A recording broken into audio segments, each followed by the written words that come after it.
ఆయన ఒక బజ్జీ ఇచ్చారు, తీసుకున్నాను. తిందామంటే ఎక్కడ తినలేం. ఆ సమయం ఆయన ఒక మాట అన్నారు, బ్రదర్ మీరు బాగా అభివృద్ధిలోకి వస్తున్నారు, ఈ సంపాదించిన సంపద అంతా ఇనప మొక్కల మీద పెట్టద్దు, ఏదైనా మంచి హౌస్ కట్టుకోండి, ఆ తర్వాత స్థలాల మీద పెట్టండి, మనల్ని కాపాడేది అదే. మనం ఎక్కువ కాలం ఇక్కడ ఇలాగే ఉంటాము, ఇదే సూపర్ స్టార్ డంతో ఉంటాము, ఇది శాశ్వతం అని మాత్రం అనుకోకండి అని ఎంతో జ్ఞానంతో, ఎంతో జాగ్రత్తతోటి, ముందస్తు చూపుతోటి ఆయన ఇచ్చిన సలహా అంతా ఇంత కాదు.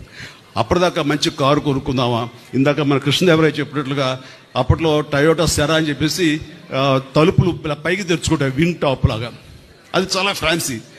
అలాంటి కార్లు కొనుక్కుందామా, టయోటా కార్లు కొనుక్కుందామని ఇలా ఉండి అనుకుంటే నేను ఇంకా అది ఆపేసి అక్కడక్కడ స్థలాలు కొనడం మొదలుపెట్టాను. ఈ రోజున నా రెమ్యునరేషన్ కంటే కూడా ఆ స్థలాలే నన్ను నా ఫ్యామిలీ